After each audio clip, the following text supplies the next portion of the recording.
c'est parti pour une petite salade express et vitaminée qui va vous mettre l'automne dans l'assiette.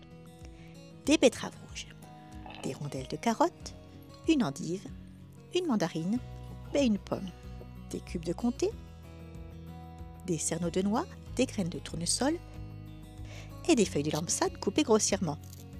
Des feuilles de quoi? Eh bien, de lampsane. Alors, n'en cherchez pas sur les étals de votre magasin ni de votre maraîcher. La lampsane, on la trouve dans les prés. Vous êtes prêts? Je vous emmène en cueillette. L'automne est bien installé. Nous avons déjà eu les premières neiges et la plupart des arbres sont déjà à nu.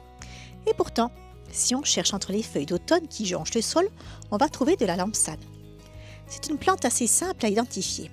Les feuilles basales, c'est-à-dire les feuilles qui poussent au sol, poussent en rosette et ont une forme assez caractéristique avec un gros lobe terminal et plusieurs petits lobes en dessous.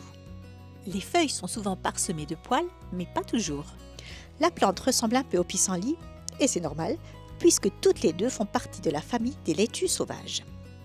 Le pissenlit a des lobes pointus et dentés, tandis que la lampsane a des lobes arrondis. Bien sûr, les deux sont comestibles, et les deux se consomment au printemps ou en automne, quand la plante n'est pas montée en fleurs. Car, lorsque c'est le cas, elles restent comestibles mais deviennent amères.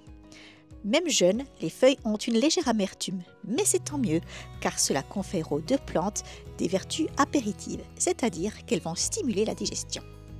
Cette salade colorée est par ailleurs très riche en antioxydants, en vitamines et en fibres, bref, tout ce qu'il faut pour rester en pleine forme et prendre soin de vous. Touche finale, quelques petites fleurs pour la déco. Il ne me reste plus qu'à assaisonner avec une vinaigrette à l'orange et à passer à table. Vous avez aimé cette vidéo? Alors n'hésitez surtout pas à liker, partager, commenter.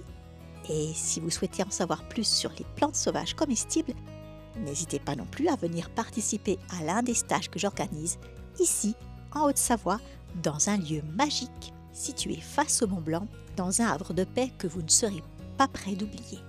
À très bientôt, j'espère.